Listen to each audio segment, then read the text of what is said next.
हिंदू शब्द हमारे संगठन से जुड़ा है, लेकिन हम सर्व धर्म के लिए सर्व सनातन धर्म, हमारा कोई भी ग्रंथ कभी ये नहीं कहता कि आप किसी दूसरे धर्म से या जाति से विद्वेष रखें।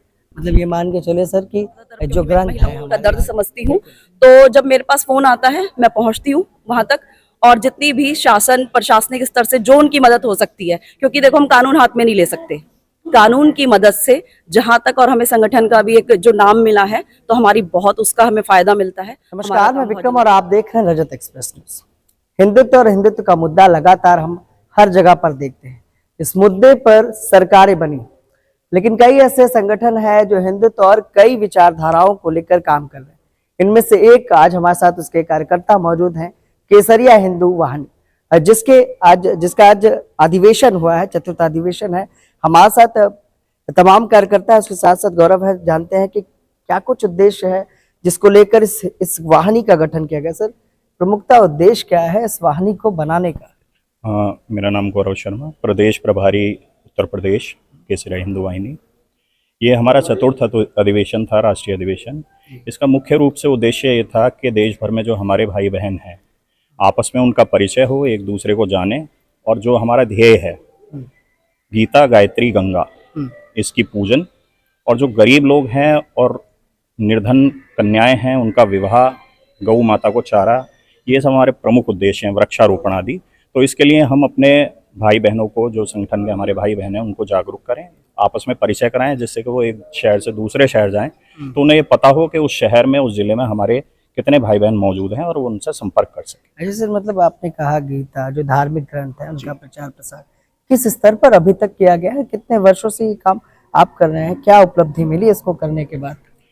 मैं लगभग 4 वर्ष पहले संगठन से जुड़ा था, और तब से आज तक में मैं देखता हूँ उस समय संगठन बहुत सीमित स्तर पर था। कुछ 500-700 के आसपास हम लोग थे सदस्य पूरे भारत में। लेकिन आज बड़े गर्व के साथ मैं ये कह सकता हूँ कि 2.5 लाख ऑन रिकॉर्ड हमारे भाई बहन पूरे देश में हैं, और आगे भी बढ़ने वाले हैं। और बहुत सी निर्धन कन्याओं का हमने स्वयं भी, जिला गाजियाबाद से मैं बिलोंग करता हूँ, तो मेरठ और गाजियाबाद में निर्धन बहनों का हमने विवाह भी करवाया है, और इसमें किसी प्रकार का हम भेदभाव नहीं करते हैं। हिंदू शब्द हमारे संगठन से जुड़ा है, लेकिन हम सर्व धर्म के लिए, सर्व समाज के लिए कार्यरत हैं, और जो भी हम गरीब तबके के लिए या लाचारों के लिए कर सकते हैं वो हम करते हैं। सर, लगातार हम देख रहे हैं हिंदुत्व की बात की जाती है। हिंदुत्व जो मुद्दा है आपका किस दिशा में है? क्या मतलब हिंदुत्व के लिए क्या करने वाले हो, क्या कर रहे हो? देखिए, हिंदुत्व को लेके एक बहुत ज़्यादा भ्रांति फैली हुई है। हिंदू शब्द जहाँ भी आता है तो उसको जो है एक दूसरे चश्मे से देखा जाता है। उसको ये देखा जाता है कि भाई ये तो जो है अलग होने की बात है, या धर्म समाज के नाम पर बंटवारे की बात है। लेकिन ऐसा नहीं है। हिंदुत्व एक बहुत व्यापक शब्द है, और अगर आप वास्तव में हिंदू धर्म को जाने, सनातन धर्म को जाने, हमारा सनातन धर्म, हमारा कोई भी ग्रंथ कभी ये नहीं कहता कि आप किसी दूसरे धर्म से या जाति से विद्वेष रखें। मतलब ये मान के चले सर कि जो ग्रंथ है हमारे धार्मिक, उसी का प्रचार प्रसार करना, ना कि हिंदुत्व का जो अलग एजेंडा चल रहा है उस पर बात? नहीं, हम किसी भी तरह के वैमनस्य में नहीं पड़ते हैं। और आज हमारा अधिवेशन था, हमारे बहुत से मुस्लिम भाई भी मौजूद थे जिनको सम्मानित किया गया है मंच पे। तो ऐसा कुछ नहीं है। हिंदुत्व का मतलब हमारे लिए यही है कि हम सर्व धर्म समाज के लिए कार्य करें, जो वास्तविकता में हमारे ग्रंथों में लिखा हुआ है। एजेंडा क्या है केसरिया वाहिनी का? एजेंडा क्या है जिसके लिए वो काम कर रही? जो आपने ग्रंथ बताया ये तो हम समझ पा रहे हैं, लेकिन एजेंडा क्या है?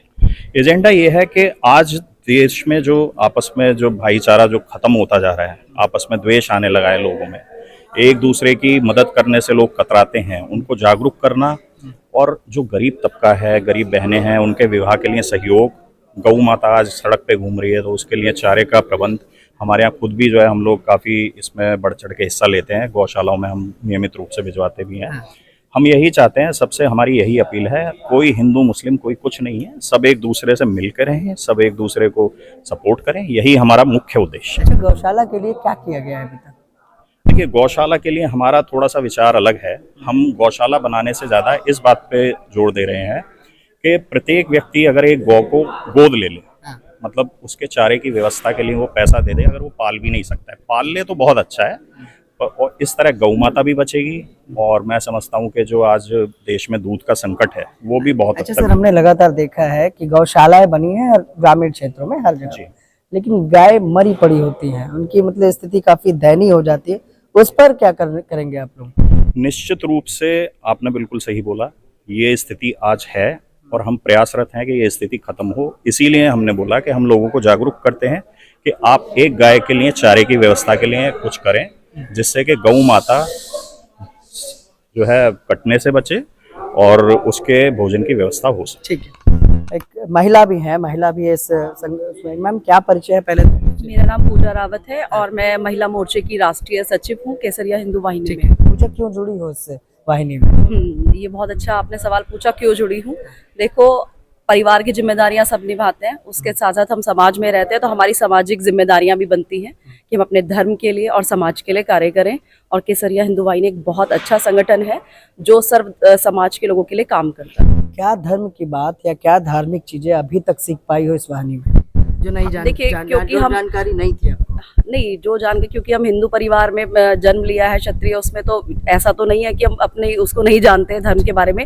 लेकिन धर्म के साथ साथ और लोगों को भी जागरूक करने के लिए हम इस संगठन से जुड़े हैं और इसमें बहुत कुछ सीखने को भी मिला है। ऐसा नहीं है हमें। महिला अपराध लगातार बढ़ रहे हैं, जी महिला नेतृत्व कर रही हो आप, जी। क्या देख पाई हो? रोज बलात्कार जैसी घटनाएं हो रही, क्या करोगे उसके लिए? देखो, कहीं ना कहीं जुड़ने का एक तो मतलब कुछ ना कुछ तो उद्देश्य होगा आपका। बिल्कुल उद्देश्य है। सबसे पहली बात है, जब हम सिंगल काम करते हैं, एकता में बहुत शक्ति होती है, तो संगठन में बहुत सारे लोग हमारे साथ जुड़ते हैं तो शक्ति और बढ़ जाती है हमारी। वैसे हम अगर घर से निकले हैं तो मजबूत तो है ही, लेकिन बहुत सारे लोगों को लेकर जब हम चलते हैं तो हमारी शक्ति डबल, कई गुना हो जाती है। और ये मान के चले, महिला अपराध पर क्या एक्टिव हो आप? हाँ, बिल्कुल एक्टिव है। कहीं पर कुछ दिखा आज तक देखो, या मैं किसी एक विषय सामाजिक को लेकर कार्यकर्ता- काम किया? हाँ जी, मैं एक सामाजिक कार्यकर्ता हूँ और उसको लेकर जब मेरे जो नंबर्स हैं 24/7 बाय मतलब ओपन रहते हैं।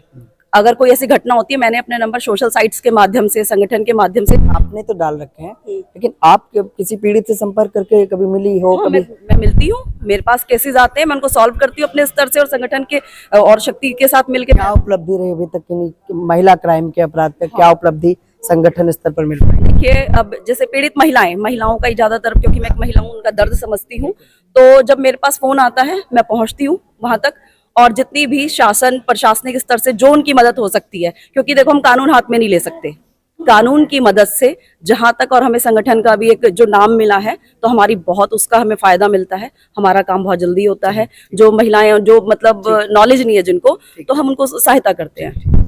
गौरव थे हमारे साथ, पूजा थी हमारे साथ, उसके साथ ये तमाम लोग हैं जो आज चतुर्थ अधिवेशन में आए थे।